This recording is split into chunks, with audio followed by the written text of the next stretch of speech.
All right, here's the video you guys been waiting for. The full breakdown on how I made my press brake with the Swag 50-inch finger die kit. 50-inch die kit comes with all this. Doesn't come with the bottle jacks or the hydraulic pressure unit. It just comes with this whole setup right here, that 50-inch setup. Now, it is a DIY kit, so you're going to have to weld these end tubes to this. You're going to have to weld, it does come with this piece of angle iron. You're going to have to weld that to that little channel that they provide. Now, I just stitch weld it on there in case I want to ever remove it and put, my own dies or switch out the dies. The bottom beam, this is a W8 by 28 with a 3/16 plate that's welded inside the beam to strengthen it. And I did that to both sides. Now, I only stitch weld that on there. And then on the top is also another 3/16 plate. This is a W4 by 13 I-beam, H-beam, whatever you want to call it, with 3/16 plates that are going, that span all that. And it's all welded here, there. I just stitch welded it every 6 or 8 inches. Now, I might go through and fully weld that in the future, but for now, that's all I did. Originally, I was going to use 3 20-ton jacks, but I was talking to one of my buddies from Arcs and Sparks in Rochester, and he said just to do 2 30-ton jacks. But at the time, I already had this beam welded in place for the 20-ton jacks, which had more of a travel on the rams. So I ended up having to weld some of these spacers on there because these only have about 4 or 5 inches of travel. So being where it is now, it wouldn't have reached. Now, a lot of people were recommending that I put some safety whips on here just in case any of these come off, and that's what I did. Some safety whips, I put them on all the connections. This is a Weaver hydraulic pressure unit.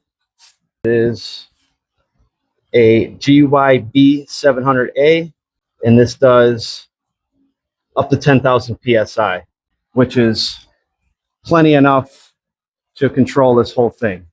In order to run these jacks simultaneously, I had to run this into this manifold, which is an Enerpac A64, and it basically, now I can control up to 4 more jacks off this one unit. So, and now all I did was they do come with 4 extra caps, so you can cap off the holes that you aren't using, and that's all I did there, and just used 2. And then I used beam clamps. These are just beam clamps to loop these safety whips onto. And then I just bought like an 1/8 inch wire crimp kit off Amazon. These wheels, these are good for 2,400 pounds, this does not weigh 2,400 pounds. So those casters I bought off Amazon as well. Now, everything here, I made an Amazon list that you guys can go on there and check out. Find everything. Some stuff you can find off Google for cheaper, like the Enerpac manifold. You can find that on Google for cheaper than it is on Amazon. And these springs also are on Amazon as well. These are like 1,600 pound springs. Here's the blueprints. Take a screenshot of that, and you can configure your press brake however you want. This is just, I just had like some stuff laying on the shelf. I had a 30-foot long W8 by 28 I-beam right here, just laying around the shop. Then I had some 4x4 by quarter that was left over from another job. And same with the W4 by 13. I put everything into ChatGPT to make sure that the beams can withstand all the tonnage, the pressure, no problems at all. I'll put my calculations in this video so you can see like what it can do, what my setup can handle roughly. And now people keep asking, what can this brake? What's the limit? So ChatGPT told me that I can bend 1/4 inch up to about 3 feet. And then I should be able to bend 3/16 the full 49-inch length. That's probably really pushing the limits. But I don't think I'll ever need to bend 3/16 at 49 inches. But if I do need to, then I should be able to. And now another thing about the Swag 50-inch press kit is that you can actually stack angle irons, different size angle iron in there to get a tighter bend radius. So this is a single action hydraulic pressure unit. You have to manually have something pulling it back down. So that's what the springs are for. See, I'm pushing the pedal down. It's raising the jacks and lowering the dies. It's actually pretty quick. And then I'm releasing it. It's pulling back up.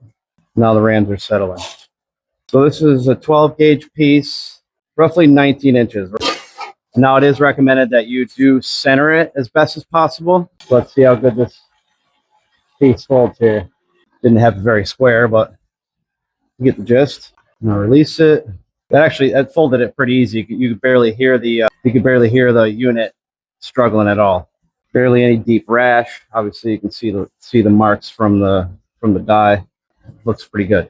So from all the research that I've done, is I've seen a couple comments saying that they're not going to be you can't control them at the same time. One's going to go lower than the other at different rates of speed. But from what I've seen, as long as you have the same length hoses going from the unit to your rams, that it'll control the pressure and the amount that these are going down at the same rate of speed. It'll go simultaneously.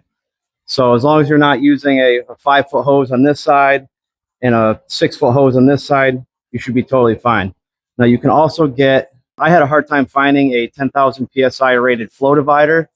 So that's why I ended up just using a manifold. A hydraulic flow divider, basically you can plug a 2 or 3 or multiple connections into the flow divider and it'll distribute the hydraulic fluid at the same rate no matter what pressure. So I could have a piece off centered there and it'll still put the same amount of pressure on each ram than rather than just putting all the pressure on one or more than the other.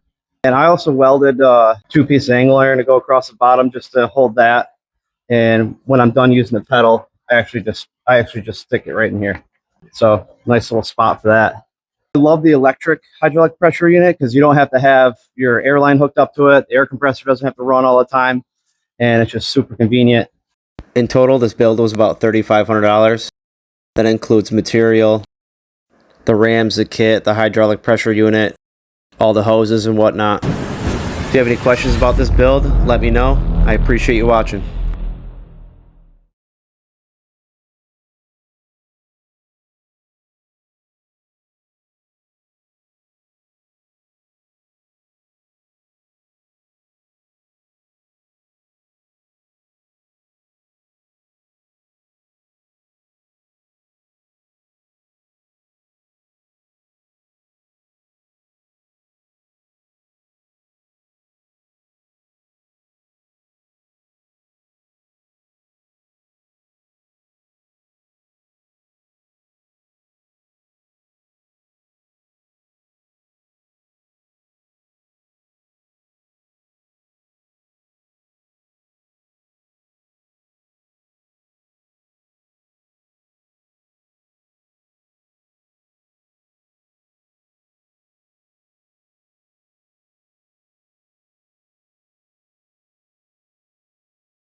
In total, this build is probably about $3,500. That includes the material, the rams, the kit, the hydraulic pressure unit, all the hoses and whatnot, the casters. If you have any questions about this build, let me know. I appreciate you watching.